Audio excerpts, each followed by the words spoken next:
Olá, boa noite a todos, boa noite, quem está me ouvindo aí, então, mande uma mensagem aí, boa noite a todos, nessa live sobre a prova subjetiva, segunda fase do MP de Goiás. Aí começou a chegar aí, Maranhão entrou, seja bem-vindo, Roberta, André, Murilo, todo mundo aí ansioso para ver comentários dessa prova, né?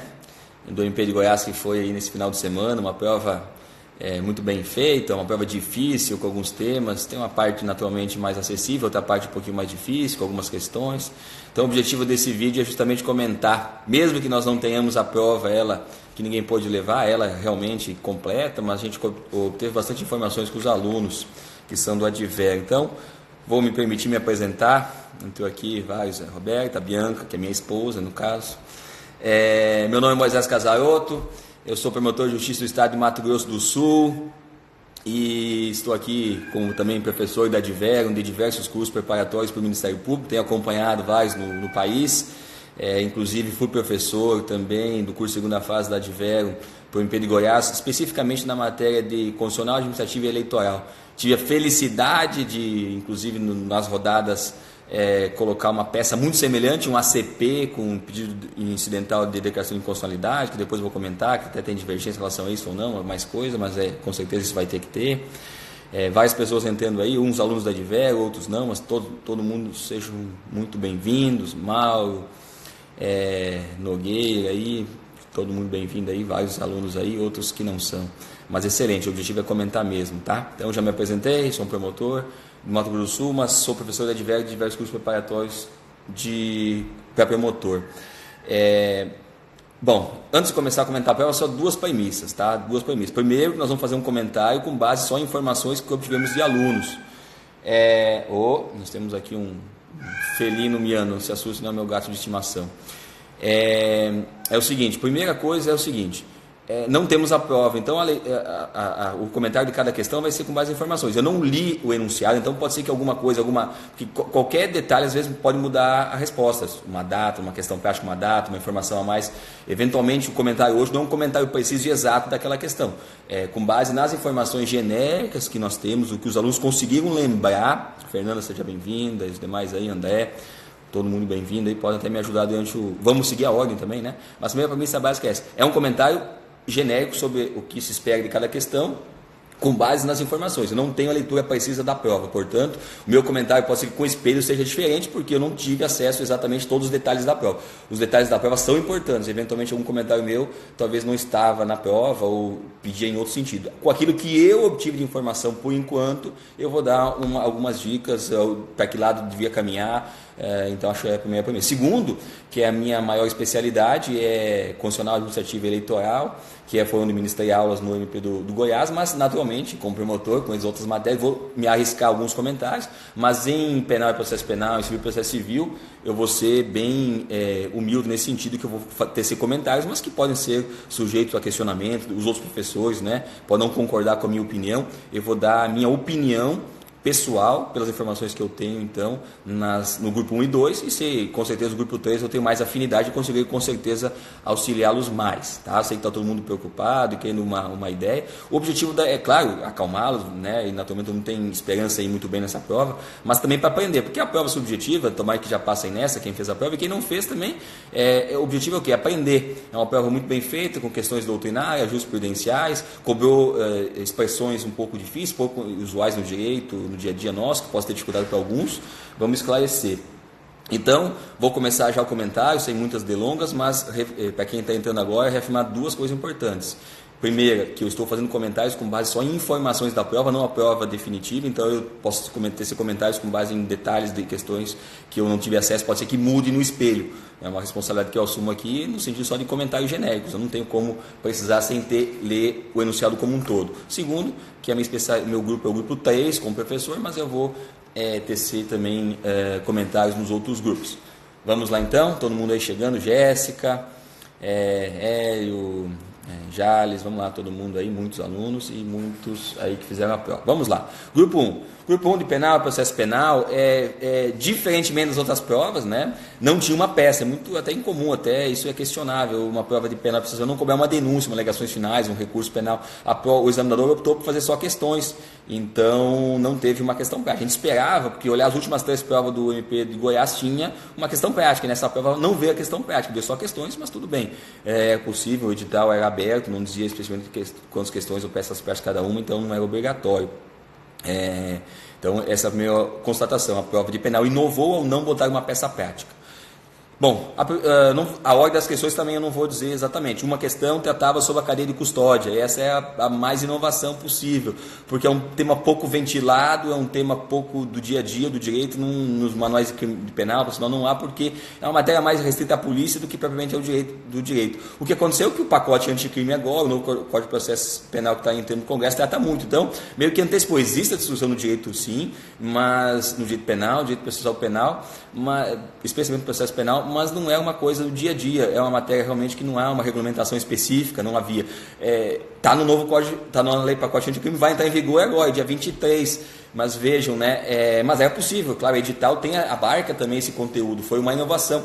Não cobrou a lei nova, mas cobrou um conteúdo que está regulamentado principalmente na lei nova. É possível descrever sem a lei nova, é possível descrever, porque essa matéria vinha regulamentada em portarias do Ministério da Justiça, da Polícia Federal, em portarias, decretos, resoluções, mas nada assim uma legislação nacional disso. Então, basicamente, falava da cadeia de custódia. Cadeia de custódia, então, essa inovação de falar sobre um tema que vai entrar em vigor, mas que é possível pelo edital, em tese, pelo menos, né? A finalidade dela é justamente o quê? Tinha que falar da finalidade, princípios, consequências da quebra e as divergências. Uma prova pelo que eu pensei, bem ampla, né?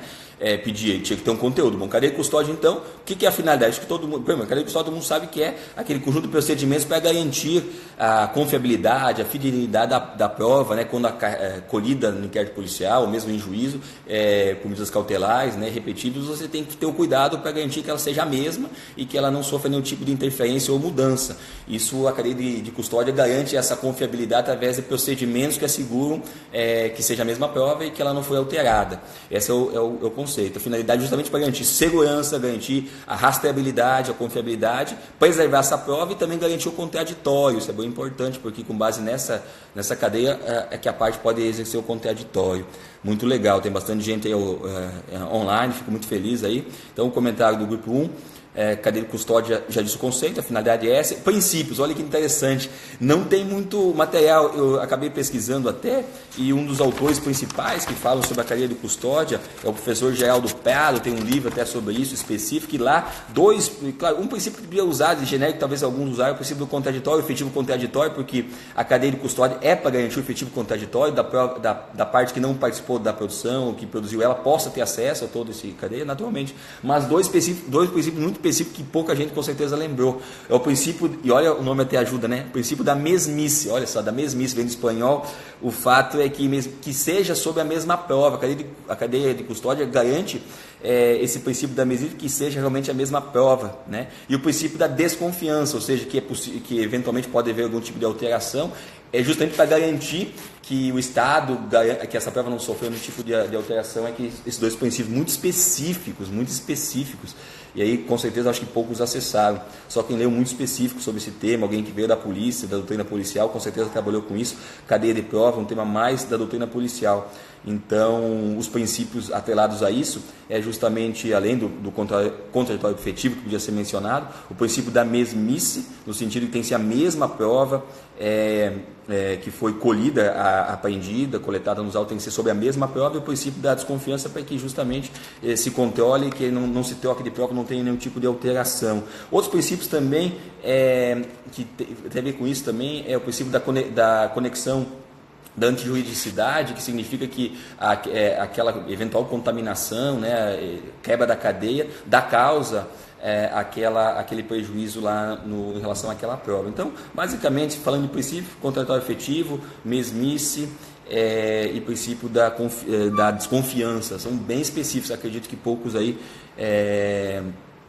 acessaram, né? Mas com certeza nos outros aspectos conseguiram, na finalidade, né? Outra coisa que pedia, achei interessante, é a questão das consequências, e aí também pedia ligando com a divergência. Consequência, a tendência natural é falar, vira prova ilícita, vira uma nulidade, mas mas o fato é que a doutrina discute isso, na verdade, porque a prova em si não é nula, veja que não é uma nulidade na prova, mas sim da proteção, da cadeia de custódia que não preservou aquela prova.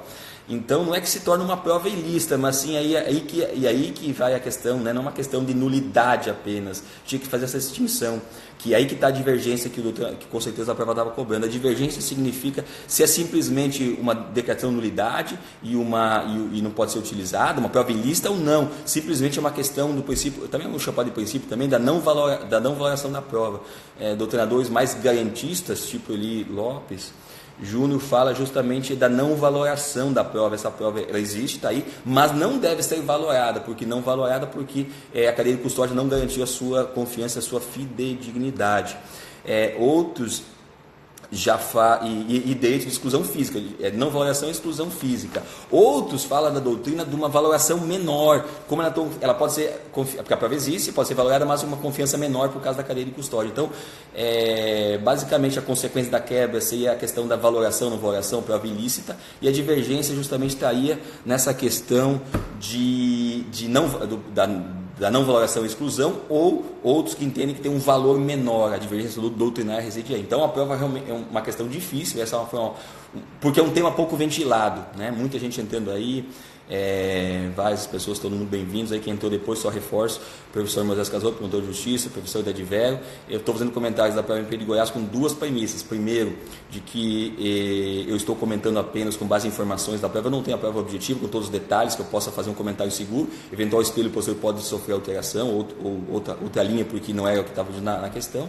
E segundo, que eu sou professor do grupo 13, Constitucional Administrativo. Nas outras matérias, farei comentários mais, me aventurarei em outros comentários por conhecimento geral, mas não é da minha área. Só comentei a questão 1, cadeia de custódia pela inovação, e disse que está aí do pacote do anticrime, mas o edital previa pela teoria, né? E fiz comentários. Com certeza, poucos conseguiram uma nota muito alta nessa, eu acredito, né? Sim, tem aí, claro, aí se eu for aí tem comentando o Roberto, presidente do STF, tem vários de nulidade do conjunto probatório, várias inclusive operações, porque não trabalha exatamente com essas expressões de cadeia de custódia, com esses princípios, mas tem assim, todas as ações do Supremo que chegaram eventualmente, inclusive de operações grandes que tiveram, da questão da contaminação da prova, questão de interceptação telefônica, de degravação, tudo isso que o Supremo julga de certa forma é sim a questão da quebra de cadeia, e já declarou, entre aspas, é uma declaração de nulidade, a doutrina que tiver mais sobre a questão da não valoração ou da valoração menor. O Supremo tem dito da contaminação, prova interesse ilícita por derivação e sua exclusão. Então o Supremo sim, com certeza, já há várias, interceptação telefônica, o colega Roberto também falou, várias decisões do Supremo e do STJ, especialmente na interceptação daquilo que foi interceptado, depois quando juntam os originais, são ligações outras, não foi degravado tudo, tem uma série de discussões que tem a ver com a cadeia de prova, que em cada caso se aplica. Aqui a questão foi genérica, por isso que eu trabalhei de forma genérica. Era pertinente comentar, sim, podia usar os exemplos das interceptações que o Supremo já decidiu. Mas o comentário principal, vamos lá, já resumindo, passando para outra questão. A finalidade da prova justamente é a garantia da segurança, da confiabilidade, da preservação da prova e garantia o contraditório, os princípios da mesmice, princípio do garantia o contraditório, princípio da desconfiança, né? Princípio da não valoração. Consequência, a discussão da nulidade, só de não valoração, né? Não é uma prova ilícita, uma prova na sua origem ilícita, não é uma prova ilícita na sua origem e sua constituição, mas sim na sua garantia, na sua conservação. E a divergência justamente se é não valoração ou uma valoração menor, tá? E com isso eu passo da questão que não é minha especialidade, mas achei importante comentar a vocês, tá? Podia comentar sim decisões do Supremo e do STJ sobre as grandes operações e outras mesmo, que trabalham sem cadeia de prova e decreta a nulidade, manda excluir sem problema nenhum e refazer em cima de outro. Outra questão, que eu não sei a ordem, mas falava um caso, esse é bem acessível a todos, do caso do defensor que pediu a inimputabilidade de um réu por um exame feito 4 anos antes, muito interessante, aí pedia, e o juiz pediu um novo laudo, corretamente, porque tem que ser concomitante, contemporâneo ao fato. 4 anos antes não pode, naturalmente, valer, porque tem vários problemas mentais que podem sofrer alterações, para melhor ou para pior, o cara pode melhorar, pode piorar, Então pode ser parcial anteriormente, depois ser total depois não ser mais. Então é natural. As perguntas em relação a isso é muito fáceis. Primeiro, se o juiz agiu corretamente, corretíssimo. O exame de sanidade tem que ser contemporâneo aos fatos, né? Naturalmente a ação penal, não a de 4 anos em outros processos. Não dá para pedir prova emprestada disso. 2, que eu percebi nos comentários que me enviaram, se esse laudo novo fosse parcialmente capaz, qual seria em razão do uso de drogas, ao detalhe, qual seria, se existia uma minorante e qual dispositivo? Sim, isso é da parte geral do Código Penal, artigo 26, parágrafo único, 26 parágrafo é um minorante, caso de omissão de pena ser uma inimputabilidade parcial, né, ser imputável ele. Essa é muito fácil. Com o detalhe, podia acrescentar, não sei se o caso dizia de drogas, se fosse um crime de drogas, e aí também tinha um laudo de decorrência das drogas, é o artigo 46 da lei de drogas, mas isso é só se o crime é de drogas. É a consequência mesma, é uma causa de diminuição também. Mas tinha que ver se o enunciado inicial dizia qualquer crime. Qualquer crime não se aplica o 46 da lei de drogas. Qualquer crime do Código Penal ou lei extravagante se aplica o 26 parágrafo único do Código Penal. Se for um crime de drogas e também for uma constatação do laudo por drogas, é o 46. Então só com esse cuidado, né? Mas é uma questão bem acessível. Essa com certeza todo mundo foi bem. Porque quem estuda, naturalmente, quem foi muito bem, porque quem passou na primeira fase dessa prova, que foi o nota excelente alto, com certeza essa é uma pergunta das fáceis. Outra pergunta agora de direito penal, processo penal, é do 2 sujeitos que praticaram um homicídio. Tá? Um homicídio, só que depois se verificou que mais um crime conexo e aí o promotor aditou a denúncia para juntar um crime conexo. Foi essas informações que me passaram. Com base nessas informações, não sei se no enunciado tinha outros detalhes, mas com base nisso falava do aditamento e classificação doutrinária. Claro que o aditamento tem várias classificações, eu até fui, para não passar em nenhuma, fui pesquisar naturalmente, né? Não é do dia a dia da gente faz isso, mas sem atentar muito com a nomenclatura. O aditamento chamado próprio, o próprio ou impróprio. O próprio, quando ele é feito sobre o fato, adita um fato, que é o caso, né? Aditar um novo fato, um fato conexo, acho que é um porte de arma, salvo engano que me disseram, portanto é um aditamento próprio real. Ou o pessoal quando botaria novos sujeitos. Pelo jeito que me narraram na questão seriam 2 sujeitos, depois se imputa um novo crime a um deles. Isso então é um aditamento próprio e real, porque é um fato novo. O impróprio é quando é só retificação pequena, retificação, esclarecimento de circunstância, que na verdade não muda na sua essência. Por outro lado, o aditamento ainda pode ser também espontâneo, que é o próprio me percebe e faz, ou provocado, que é quando o juiz abre vista para que ele faça, ou indica que tem que ter aditamento. Essa é uma questão interessante que tem que, nessa questão do provocado, que existe quem sustente e quem constitucional, porque como o sistema é acusatório, o Ministério Público tem que fazer, uma vez que o juiz faça isso, se ele indicar. Uma coisa é o MP pedir abre vista para pedir eventual aditamento. Isso não é provocado. É espontâneo. Agora, se o juiz, sem menção do MP, vai lá e ele abre dizendo para possível aditamento, ele abre já indicando alguma coisa, de certa forma ele está violando o sistema acusatório. Então, há quem diga que isso seria inconstitucional para violar o sistema acusatório. Doutrina, inclusive, de promotores como Rogério Greco, salvo engano, não, Paulo Rangel, desculpem. Então, as 2 correntes no aditamento provocados, um que admite, sim, e outro que seria seria inconstitucional por violar o sistema acusatório. Então, a prova do MP tem que entender mais a isso. Outra questão interessante que falava nesse aditamento como se contava a prescrição. Naturalmente, a prescrição era fácil, porque o artigo 119 se conta isoladamente de cada crime, não é por sujeito, é por crime. Então, o fato inicial dos crimes lá, do crime inicialmente de homicídio, conta do crime de homicídio, e aditou o crime de porte de arma, o crime conexo lá, tem o seu próprio termo prescrição. São os crimes separadamente do artigo 119. A questão mais delicada talvez é a questão da interrupção. Como é que faz a interrupção da prescrição? De acordo com o recebimento da denúncia de cada fato. Portanto, se o juiz recebeu a denúncia do homicídio para os 2, interrompeu para os 2 o homicídio. E quando recebeu a denúncia da conexão lá pelo aditamento da arma, lá do aditamento, interrompeu para o aditamento. Então, são 2, o aditamento é por fato também. O juiz recebeu o homicídio, já interrompeu a prescrição. O aditamento só interrompe a prescrição do fato conexo. Tá? Depois, pergunta interessante, e depois dessa veio a inovação, totalmente essa nomenclatura de vento, poucos devem saber, mas é fácil, só que é difícil lembrar, dos 7 Ws dourados da criminalística, né? Todo mundo sabe fazer denúncia, tem a ver com o artigo 40 do CPP, que é aquela que a denúncia tem que ter, né? A exposição do crime, suas circunstâncias, né? Olha que interessante.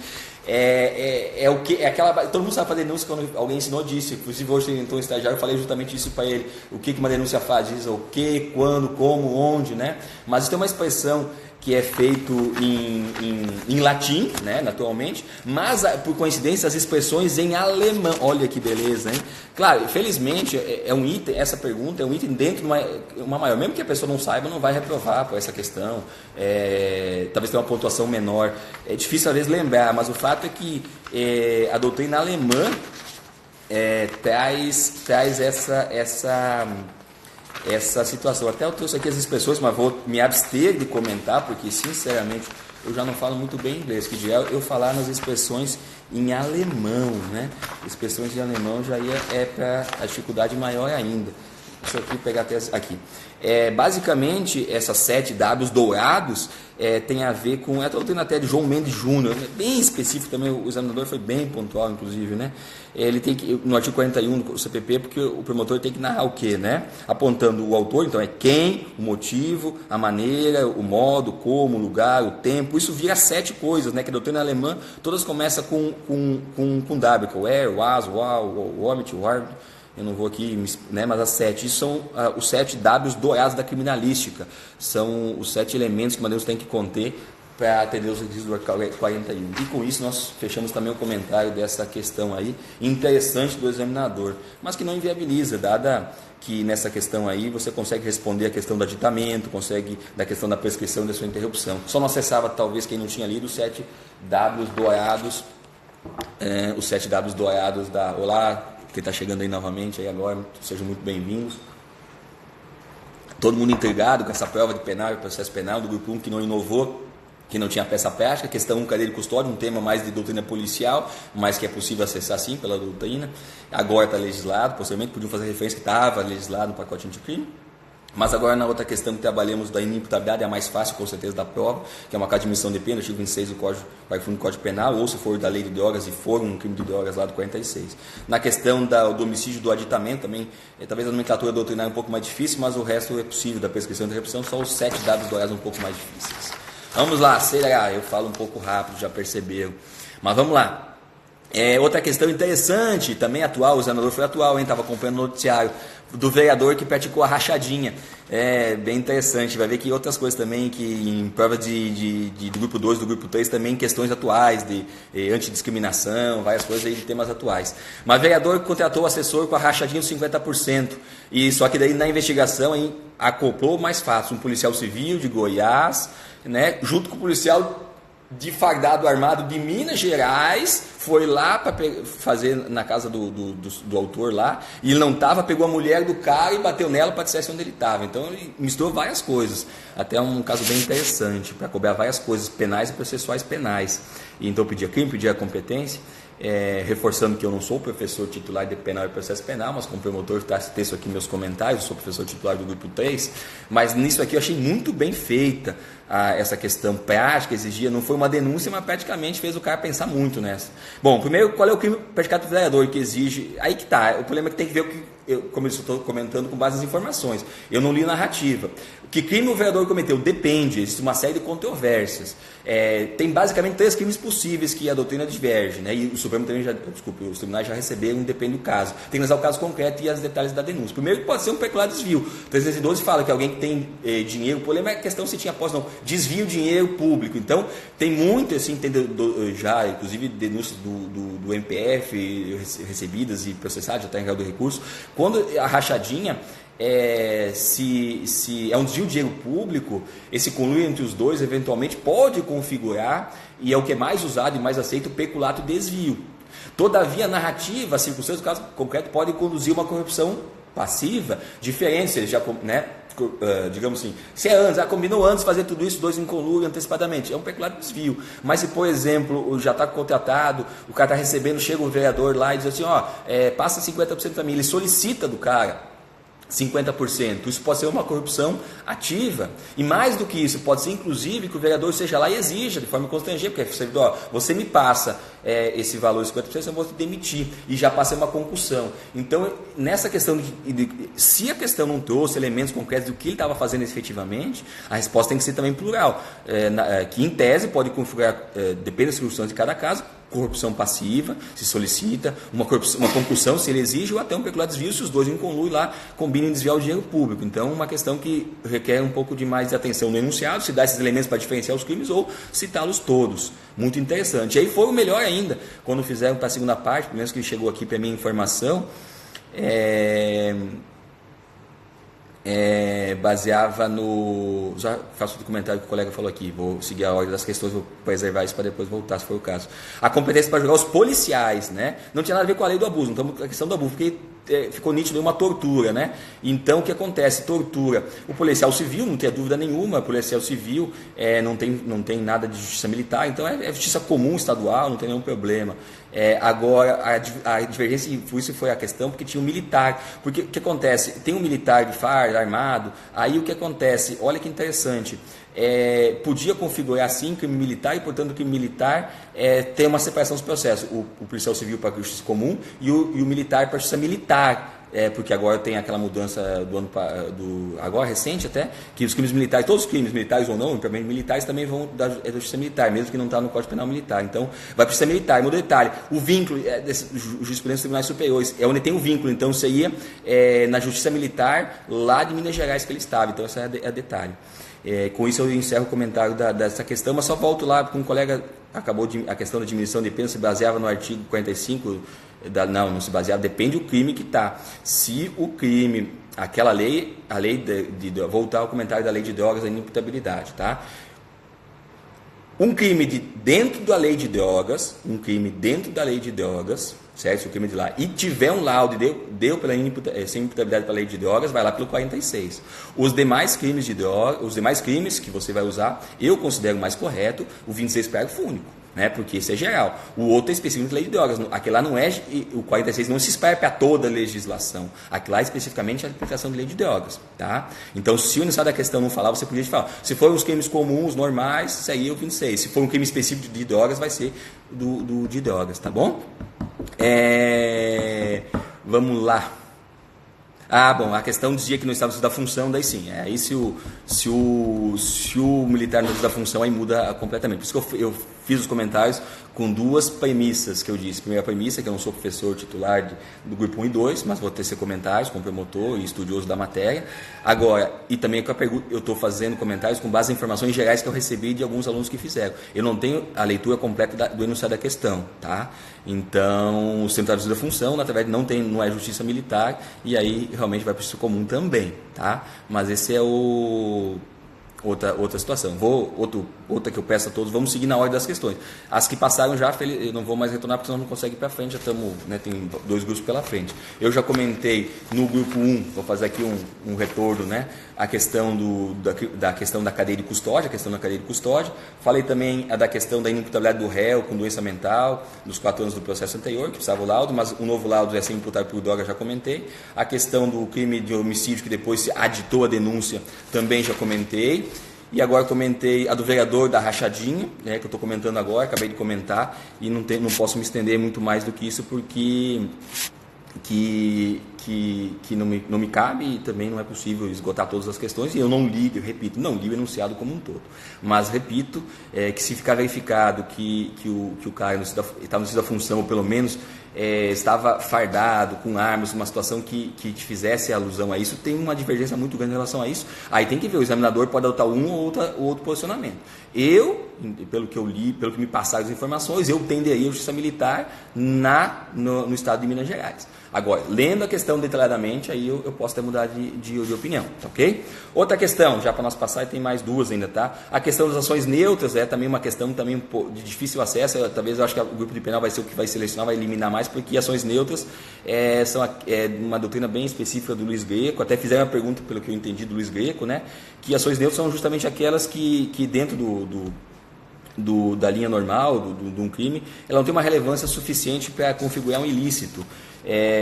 Trabalha aquela questão do artigo 29 do Código Penal da relevância da participação, a questão da cumplicidade. O Greco, inclusive, tem um livro que é da cumplicidade através de ações neutras. Ele estabelece um estudo que tem que analisar o caso concreto a partir de alguns parâmetros, né? Se essa ação realmente é neutra e não deve ser, e a tendência é não ser imputada a esse partícipe, né?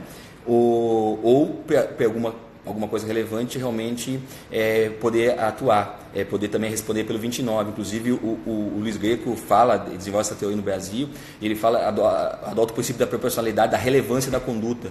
Muito ligado a isso, também pode trabalhar junto na redação com a questão da imputação objetiva. Ele também trabalha com a questão do risco proibido e do risco criado. Então é interessante nessa ação neutra, que realmente tem que ter lido para acessar isso, né? Mas basicamente a ação neutra é isso, é quando uma conduta que não é tão relevante na configuração do delito, ela participa no meio das ações, no meio do delito, mas não tem uma relevante para a configuração do delito. Até o exemplo que pelo jeito foi dado na questão, a questão do taxista que leva uma pessoa sabendo que é passageiro, que vai matar alguém, e se ele responde ou não com partícipe, parece que foi essa. Inclusive, interessante, se vocês botarem na internet, tem artigos escritos, inclusive, com esse exemplo, tá? Então, a doutrinadora, inclusive, isso não é, pelo que eu saiba, um exemplo de livro, né? Mas, talvez um livro do Luiz Greco, eu não li ele de forma completa, só vi resumos dele. Mas o fato é que as ações neutras é isso, o Luiz Greco realmente desenvolve, aplica questões da imputação objetiva, de risco criado, risco proibido, e a questão das ações do cotidiano aqui, talvez o filão, a questão que tinha que trabalhar a nomenclatura melhor, isso aí é legal, que falava justamente isso, de ações cotidianas, do dia a dia, que não fazem ilícitos, né? E é justamente o taxista, porque uma ação cotidiana ele levaria, se não fosse ele, outro levaria, a questão se ele tem a obrigação ou não, o dever de impedir o resultado.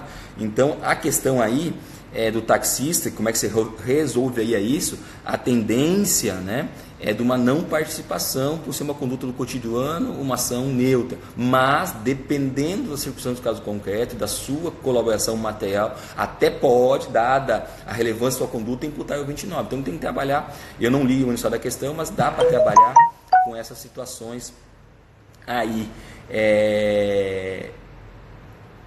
Aí estão discutindo a questão das farmas das armas, já passamos dessa, né? Mas essa é uma questão bem interessante, bastante doutrina. Assim como a questão lá da cadeia de custódia, essa aqui também vai ter dificuldade muitos aí acessar. Mas muito boa questão de um doutrinador específico, que é do nosso cotidiano. Então, achei muito bem feita essa questão. Quem quer aprofundar mais, pode entrar na internet, botar ações neutras, vai ter vários artigos que falam justamente do Luiz Greco, da sua teoria, do que ele adota, inclusive com exemplos desse do taxista e a tendência dessa questão do taxista de não responsabilização, pelo menos a doutrina majoritária, justamente pela questão que é um risco.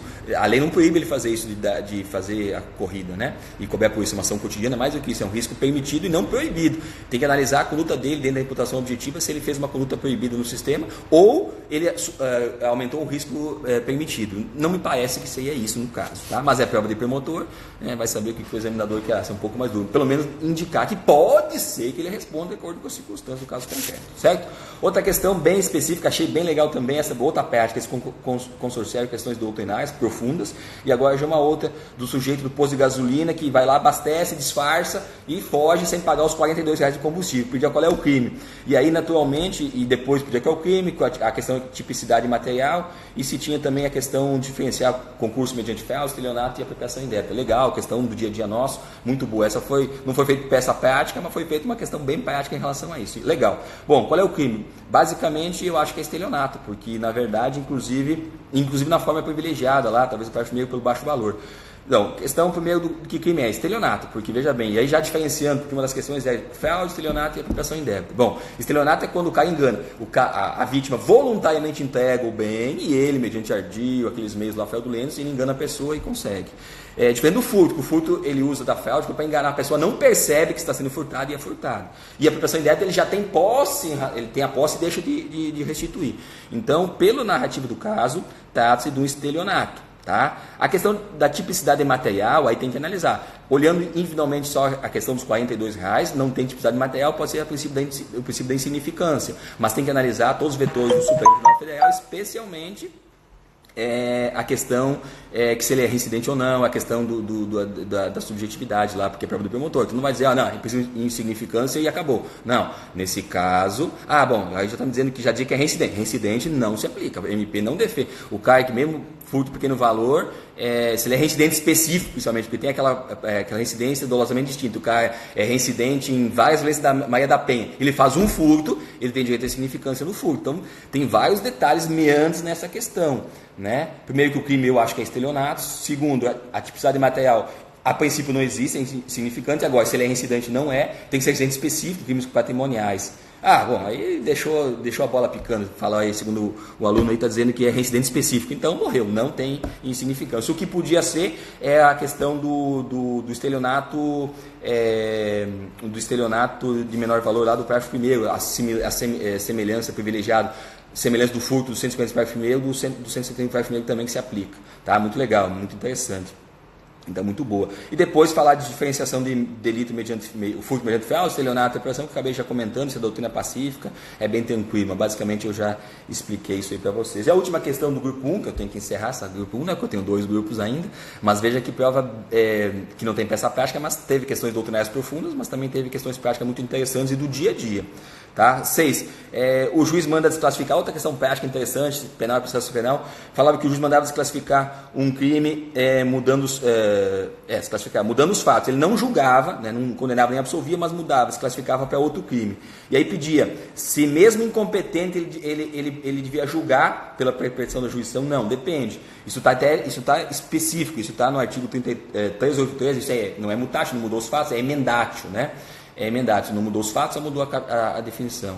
Então, o artigo 383, a resposta toda praticamente está no artigo 383 do Código de Processo Penal. E isso, com certeza, todo mundo acessou, porque ele, mesmo incompetente, deve julgar. Não, se ele é incompetente, tem que mandar para o juiz competente. Isso está literalmente a resposta no artigo 383, parágrafo 2º, né, literal. Depois, se após a instrução ainda seria possível oferecer a suspensão do processo, tranquilo, resposta expressa de lei 383, parágrafo 1º, sim, ele tem que oferecer. Se baixou para um crime que fosse de suspensão, tem que oferecer.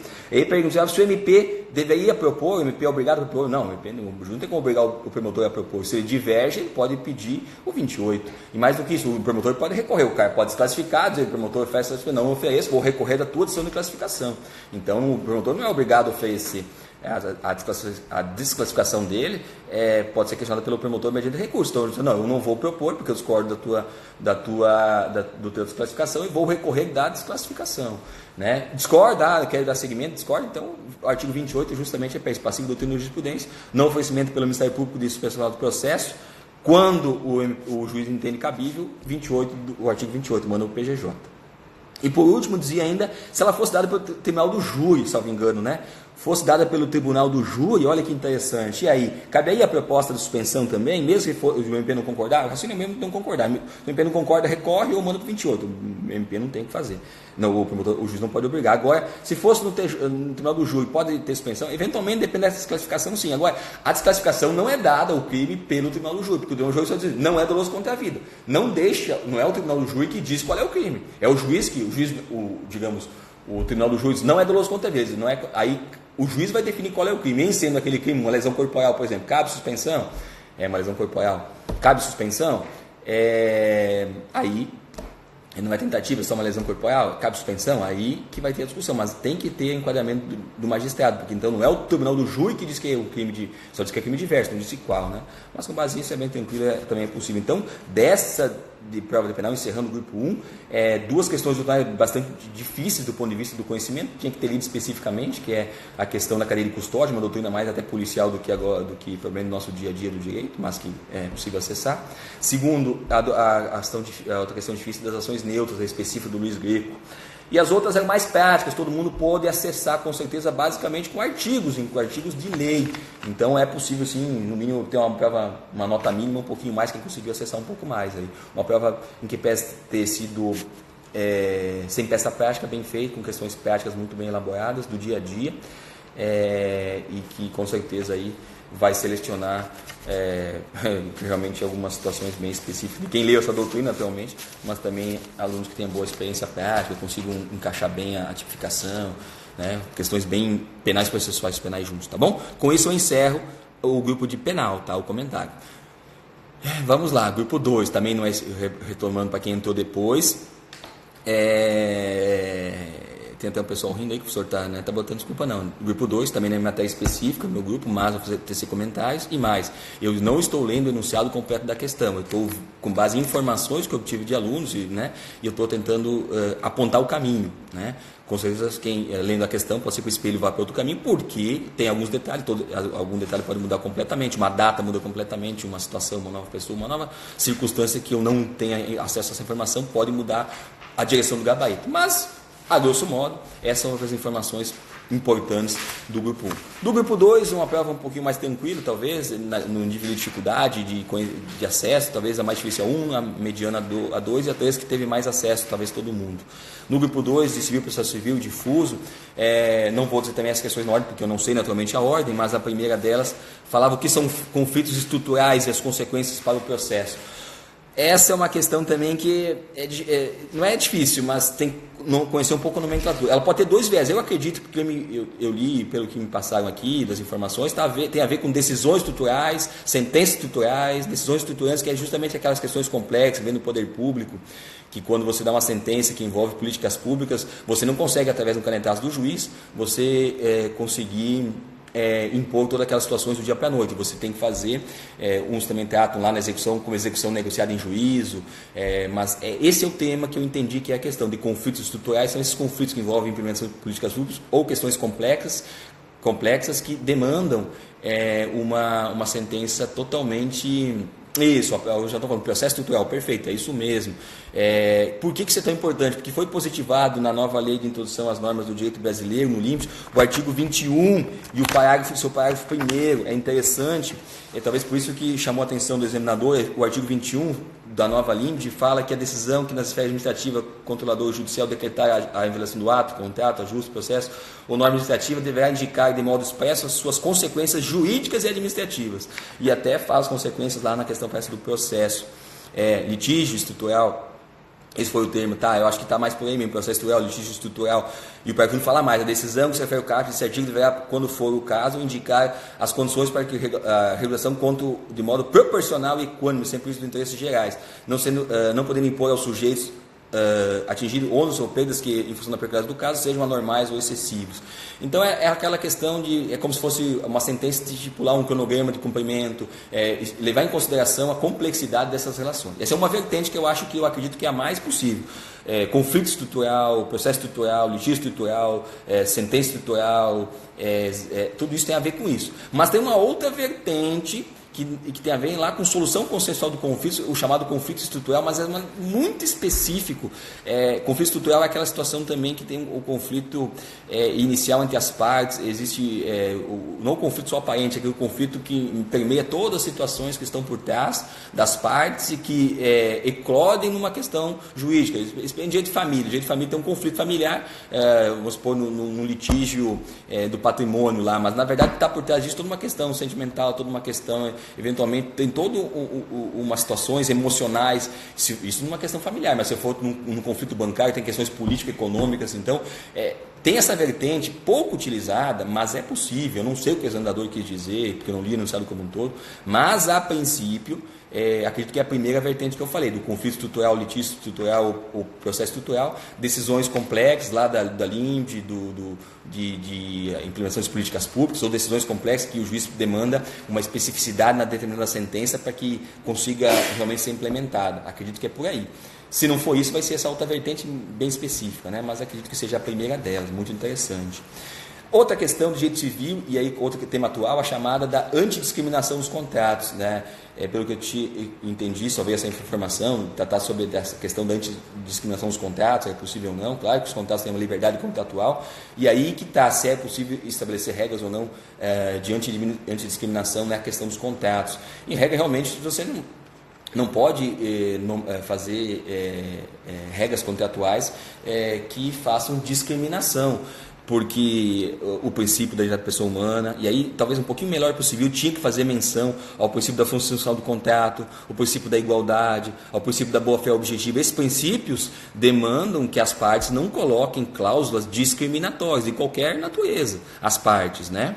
Agora, tem que fazer um discrimen, existe sim possibilidade de causas discriminatórias quando a situação justifica, né? Ou seja, o princípio da proporcionalidade, ou o princípio da igualdade mesmo. Até pode ter uma situação discriminatória a favor de alguém ou contra alguém, se aquela situação específica justifique.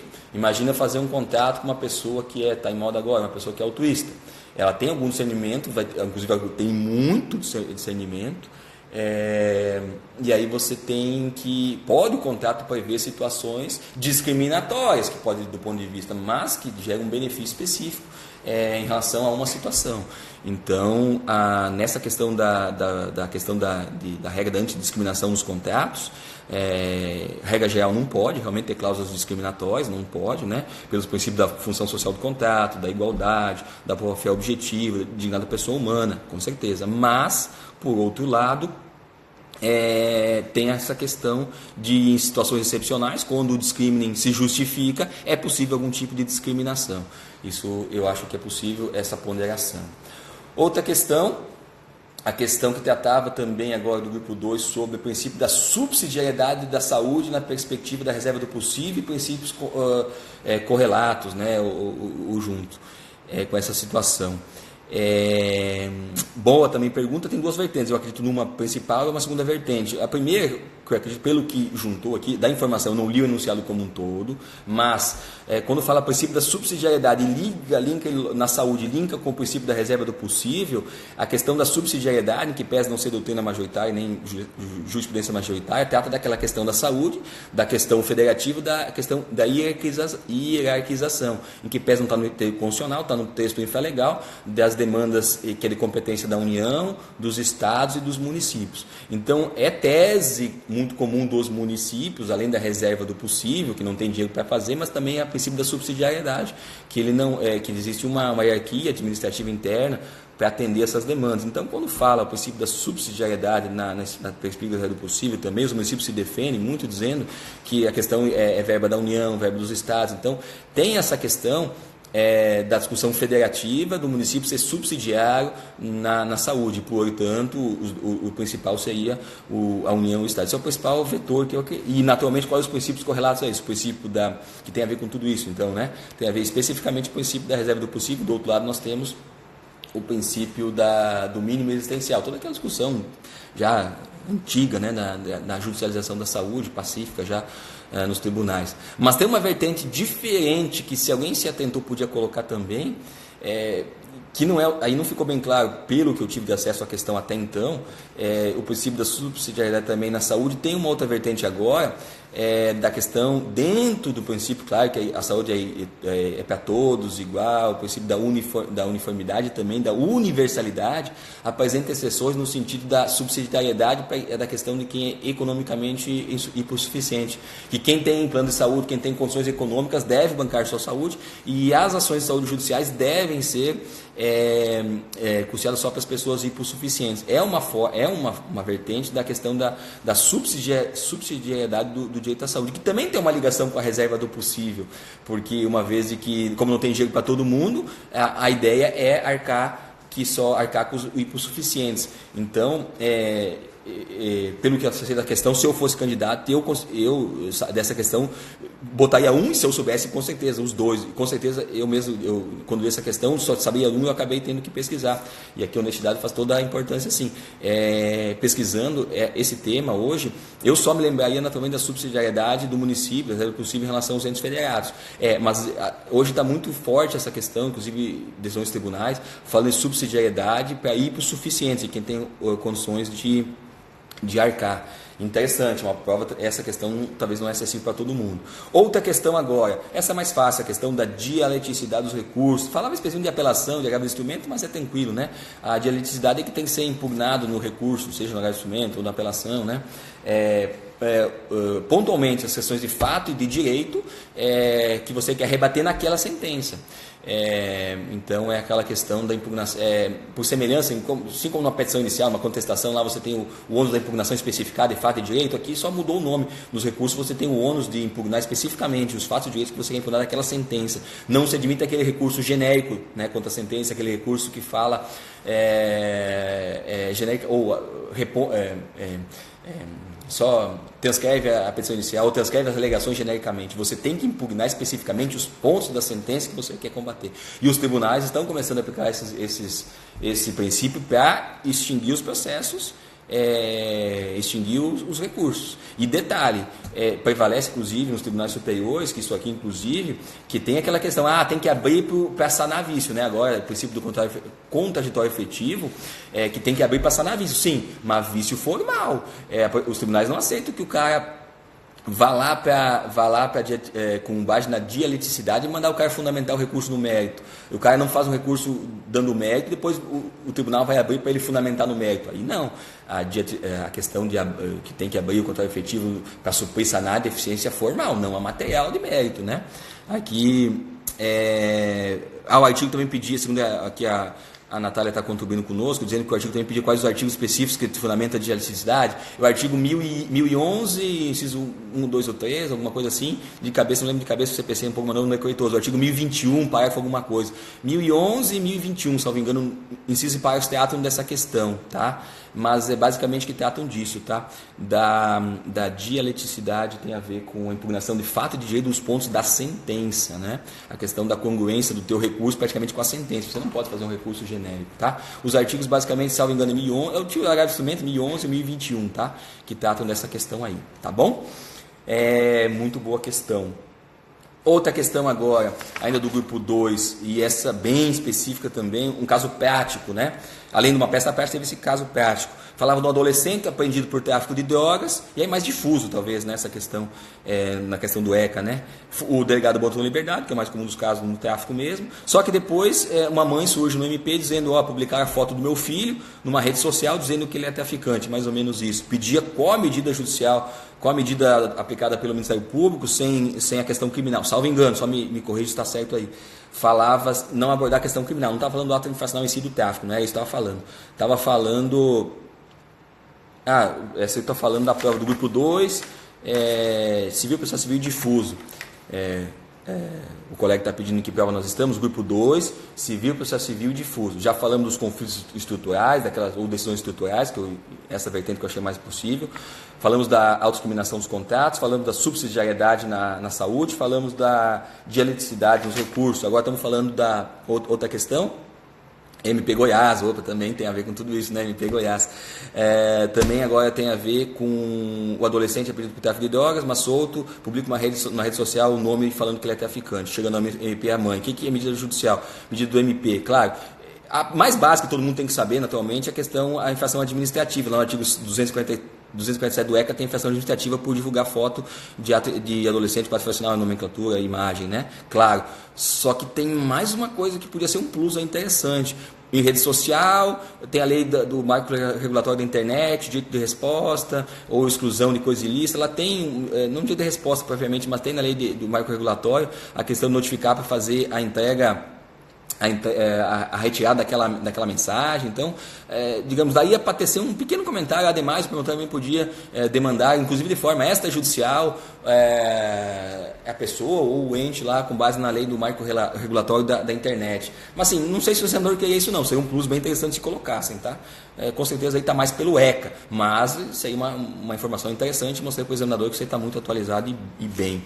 E depois perguntava se a mãe questionasse o promotor do dano moral, o que o promotor devia orientar ela na questão da prescrição. Claro, o dano moral em relação à situação, para mim, é um direito individual. Nesse caso, o direito individual, minha posição, inclusive, no dia a dia, nesse caso, seria orientar ela a procurar a Defensoria Pública, ou advogado particular, se tem condições, ou a Defensoria Pública, para fazer uma indenização quanto ao dano moral. Sim, naturalmente, a exposição do filho, com certeza, gerou um dano moral, seja para o filho ou para ela mesma, com certeza é dano moral. Só que não vejo legitimidade do MP para questionar qualquer ação em relação a isso. Uma publicação particular de uma pessoa, o MP não carrega legitimidade para isso. Então, nessa situação, a orientação é ajuizamento de ação própria, para procurar o seu direito individual, via defensoria pública se não tem ônus, ou se não tem condições, ou advocacia particular. Questão da prescrição, aí não entendi muito bem na questão,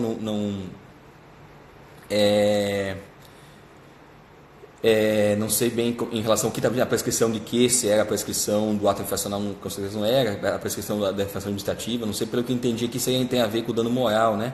Aí, na verdade, para regras do direito civil lá, reparação do dano, salvo engano, eu não lembro de cabeça lá do Código Civil, tem os artigos lá, específicos lá do artigo 200 e pouco do Código Civil, falar 3 anos, 5 anos, nesse caso, salvo engano, é 3 anos de prescrição, né? Mas basicamente é isso, tá bom? E aí, o último comentário dessa questão é a peça prática, o parecer, olha que interessante, é uma associação de pescadores, né? E que tomou conhecimento de uma diminuição de peixe no rio, contratou um perito, nesse perito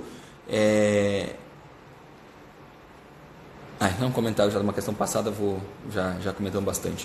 Vou caso prático, temos que avançar. Grupo 2, peça prática, que é um parecer, inclusive pelo que eu vi aqui na questão, a informação me passava, dizia parecer final. Associação de moradores com conhecimento da diminuição de peixes no rio, contratou um perito, um expert na matéria, ele deu um laudo dizendo que era florista de uma indústria local, eles comunicaram ao prefeito, o prefeito ficou inerte, né? Eles falaram com a indústria ficou inerte, eles entraram com uma ação civil pública e você, como promotor, participando, o Diego aí entrou, obrigado aí pela chefia participando aí, seja bem-vindo.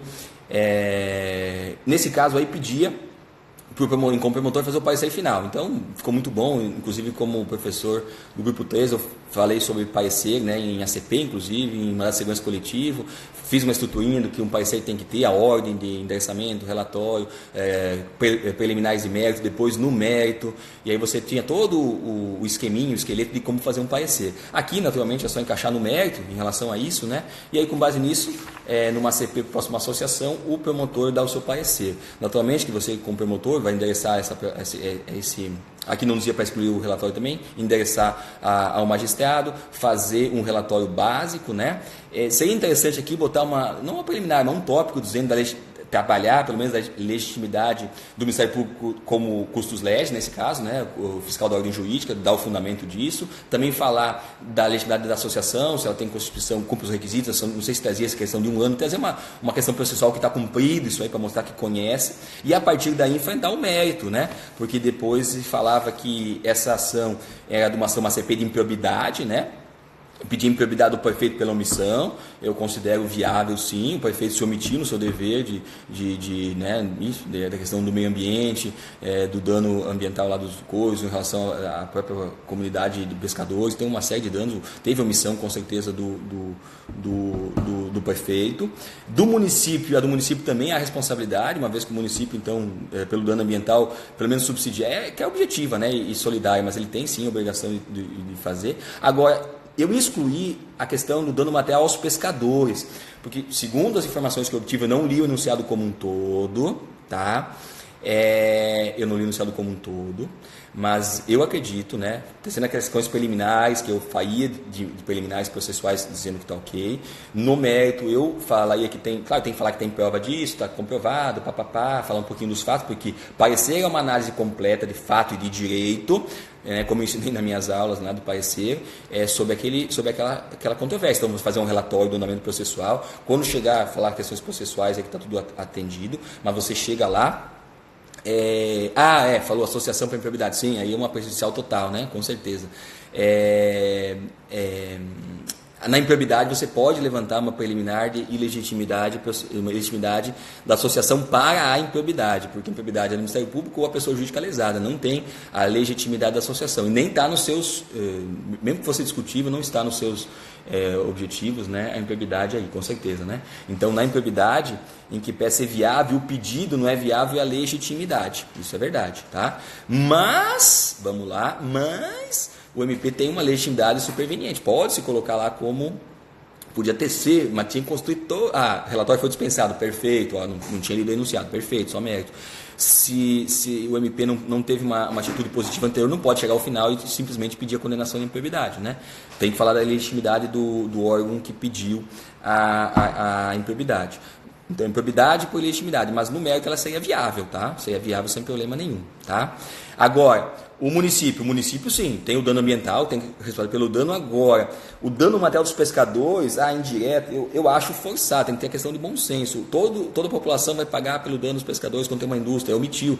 Mas sim, eu acho que o devedor principal, no dano material dos pescadores, é só subsidiária do município. Então, eu acho que daria assim para dizer que o dano material dos pescadores para o município a responsabilidade é subsidiária, tá? Porque é uma questão de responsabilidade material, tá? E aí chegava na indústria, com certeza a associação pedir para a indústria, e pelo que me disseram denunciado, com certeza tem a indústria, dano moral coletivo, com certeza no dano ambiental, a reparação do dano lá, tem um detalhe, né? Vamos lá. O dano moral coletivo, sim, mas não para a associação, né? Vai para o fundo. Então já tem outro detalhe importante, né? Tá, vamos lá. Esse aqui tem que ser, porque assim, eu não tenho todas as informações, está surgindo mais informações agora, tá? Do que do enunciado.